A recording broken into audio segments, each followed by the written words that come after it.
제가 이제 그 영상에서 히렌토 관련된 영상을 몇 개를 올렸었어요. 그러니까 지금 아반떼 N을 타기 이전에 아베오를 탈 때에도 올린 영상들이 몇 개가 있습니다. 그러니까 제가 어떤 의미로 히렌토를 공도에서 사용을 하는지, 뭐 또 이제 히렌토를 하고 싶어 하시는 분들을 위해서 어떤 식으로 연습을 하면 좋을지, 그런 부분들에 대해서 이제 올린 영상들이 많이 있는데, 제 영상이 무슨 정말 딱 내용을 딱 축약하고 있어서 뭐 한 3분, 2분 안에 끝나는 그런 영상들이 아니다 보니까 그런 내용들을 아마 다 못 보셔가지고 비슷한 얘기를 제가 계속 반복을 하게 되는 것 같은데, 일단 제가 뭐 공도에서 히렌토를 꼭 해야 된다, 아니면 뭐 히렌토를 하는 걸 자랑을 하고자 이렇게 하는 건 아닙니다.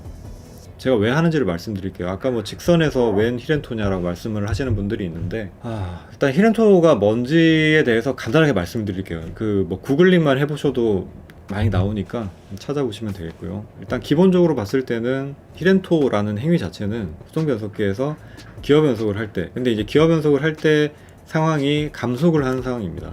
이제 감속을 하는 상황에서 고단 기어에 기어가 이제 물려 있을 때 그냥 브레이크만 계속 밟아서 감속을 하면 RPM이 떨어지겠죠.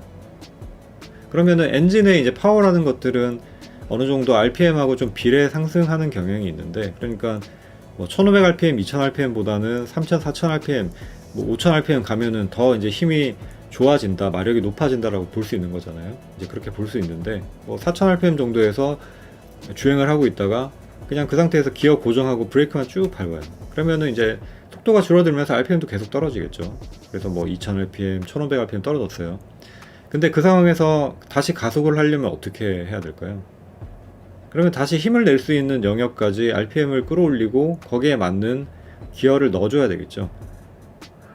그거의 이제 대표적인 상황이 이제 뭐 레이싱을 할 경우에 코너 진입하는 그 포인트가 되겠죠. 이제 코너를 돌려면 당연히 감속을 해야 되니까 브레이크를 밟습니다. 그러고 감속이 되죠. 근데 이제 그 상황에서 코너링을 하고 탈출하는 상황에서는 다시 그 낮아진 RPM만큼 어떤 탈출 가속을 이끌어내기가 힘들기 때문에 이제 거기에 맞는 저단 기어를 넣고 이제 또 그 기어를 변속을 할 때 회전수가 안 맞을 수 있으니까 그 회전수를 보상을 해준다라는 개념인 건데, 그 개념을 브레이킹을 하면서 진입을 하면서 동시에 한다라는 개념이 히렌토예요. 자, 그러니까 코너에 진입할 때 하는 건 맞습니다. 근데 일반 도로 상황에서 한번 생각을 해보자고요. 예를 들면은 제가 이렇게 주행을 하고 있고 뭐 이 차 앞으로 이제 끼어들려고 하고 있어요. 뒤로 끼어든다고 한번 가정을 해봅시다. 자, 근데 내 차로 앞쪽에도 지금 차가 있어요. 자, 그러면 어떻게 끼어들려면은 이 차 뒤로 들어가야 되니까 브레이크를 밟아야 되겠죠. 자, 브레이크를 밟아야 되는데 이제 제 기준에서는 이렇게 들어가서 RPM을 유지를 하고 있다가 그 다음에 다시 이쪽 차로 이동을 하겠다 라고 생각을 하는 경우가 있을 때, 그때 자, 그런 원리를 똑같이 이용을 하는 겁니다. 물론 이제 여기서 브레이크를 밟아서 속도를 줄인 다음에 뒤로 들어오죠. 그러고 그 상황에서 기어 바꾸고 뭐 레브 매칭을 해주거나 뭐 아니면 클러치 부드럽게 붙여주거나 하고 가도 되죠. 그렇게 간다고 틀렸다고 얘기를 하는 게 아닙니다. 그렇지만 저는 그 동작을 그냥 여기서 감속하는 과정에서 한 번에 하겠다 이거예요.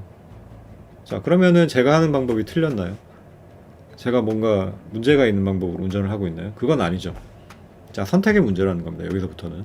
자, 근데 히렌토라는 거의 위험성이라고 이제 제가 말씀을 한 가지를 드리자면, 이제 이걸 안전하게 하려면 당연히 브레이크 컨트롤이 자기가 원하는 대로 돼야 되는 건 당연한 부분이고요. 특히 이제 악셀 페달 이렇게 뒤꿈치로 치는 동작, 이 동작에서 브레이크의 컨트롤이 풀려버리면은 어떻게 보면은 브레이크가 더 많이 밟히거나 아니면은 브레이크를 좀 많이 밟고 있다가 뒤꿈치 치려고 할 때 확 들려버린다거나, 그러면은 당연히 위험한 상황이 발생할 수밖에 없겠죠.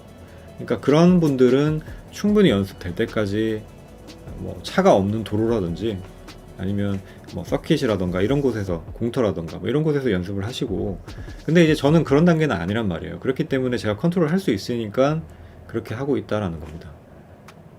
자, 이게 뭐 설명이 좀 되는지 모르겠어요. 근데 어쨌든 제가 히렌토 어떤 영상에서도 히렌토를 꼭 해야 됩니다라고 말씀드린 적 없고요. 또 저한테 물어보시는 분들이 계세요. 뭐 수동운전을 오래 했는데 히렌토라는 얘기는 나는 처음 들어보는데 뭐 수동운전을 하면은 꼭 해야 되는 테크닉이냐? 저는 아니라고 얘기를 합니다. 꼭 할 필요 없는 테크닉이라고. 지금까지 수동운전 오래 해오신 분들이 변속할 때 다 어떻게 하나요? 다운시프트 할 때도 그냥 RPM 떨어질 때까지 기다렸다가 기어 내리고 그냥 클러치 부드럽게 붙여주죠. 아무 문제 없습니다. 그렇게 운전하셔도. 근데 이제 그렇게 운전을 할 때 좀 아쉽게 느껴지는, 개인적으로 아쉽게 느껴지는 부분들이 있기 때문에 그 부분을 나는 이제 재미 플러스 해서 내가 컨트롤할 수 있는 범위 내에서 운전을 이렇게 하고 다닌다라는 얘기를 하고 싶은 거고, 그런 측면에서 이제 얘기를 하고 싶은 건데, 아무튼 선택의 문제라는 거예요. 선택의 문제고, 제가 누구한테 강요를 한 적도 없고 내가 맞다라고 얘기를 한 적도 없습니다. 근데 이제 자꾸 너는 왜 그렇게 쓸데없는 짓을 하냐, 이거는 서킷에서 레이싱 할 때만 하는 행위다, 그렇지는 않다라는 걸 말씀을 드리는 거예요. 원리를 알고 응용할 수 있습니다. 그러니까 제가 그냥 아무런 차 주변에 차도 없는 도로 그냥 직선을 쭉 달리면서 브레이킹을 안 해도 되는 상황에 굳이 브레이킹을 한다? 그러면서 힐앤토를 한다? 그러면은 뭐 쓸데없는 짓이네, 뭐 꼴값 하네라고 생각을 하실 수도 있겠죠. 근데 그런 상황이 아니잖아요. 영상을 한번 보시면은 그런 상황이 아니죠. 그런데 이제 본인이 어디 생각하는 특정 상황이라든지 뭐 아니면은 뭐 구글링해서 뭐 위키 백과사전 뭐 이런 데서 찾아보셔가지고 힐앤토라는 건 무조건 코너 진입 전에 하는 뭐 레이싱 테크닉이다, 뭐 이런 것들만 보시고선 왜 공도에서 위험한 짓 하냐, 뭐 쓸데없는 짓 하냐, 뭐 직선에서 꼴값 하냐, 뭐 그렇게 말씀을 하시는 것 같은데, 여러분들이 생각하는 게 정답이 아닐 수도 있다라는 가정을 한 번만 해보세요. 사실 뭐 제가 이런 얘기를 한다 그래서 뭐 악플 다는 분들이 영상을 보지도 않겠지만, 혹시라도 보신다면은 좀 생산적인 일에 에너지를 쓰시면 좋을 것 같아요. 뭐 꼴값 하고 있네, 뭐 아니면은 굳이라는 두 글자만 쓰더라도 사실 그거 쓰고 뭐 이렇게 엔터 누르고 뭐 해야 되는 에너지를 쏟아야 되잖아요. 영상도 어쨌든 뭐 앞부분만 보고 마셨다고 하더라도 한 10초 정도를 봐야 되는 거고, 그런 시간에 좀 자기 발전적이고 생산적인 일을 하십시오. 저는 앞서도 말씀을 드렸다시피 뭐 꼴값하네, 뭐 아니면 뭐 지랄하네, 뭐 이런 얘기를 들어도 그다지 뭐 데미지는 없는 편입니다. 그렇기 때문에 뭐 저한테 데미지를 주고 싶어서 그러시는 건지, 뭐 아니면은 댓글을 달면은 또 비슷한 부류들이 와서 막 댓글 달고 하는 그런 뭐 설전이 재밌어서 뭐 그러시는 건지는 모르겠는데, 저는 아무런 댓글에 아무런은 아니고요. 조금은 뭐 기분 나쁘죠. 사람이 기분이 안 나쁠 수는 없겠죠. 생판 모르는 사람이 꼴값하느라고 얘기를 하면 기분은 나쁜데 그게 그다지 오래 가지 않습니다. 그냥 잊어버려요. 그런데 에너지를 쓰고 있을 뭐 시간도 별로 없고 제가 체력도 안 됩니다. 그렇기 때문에 금방금방 잊어버리고, 저는 제가 하려고 하는 일에 더 집중을 많이 하고 있기 때문에, 그래서 뭐 좀 그런 일에 생산적으로 좀 에너지를 쓰시면 어떨까 싶습니다.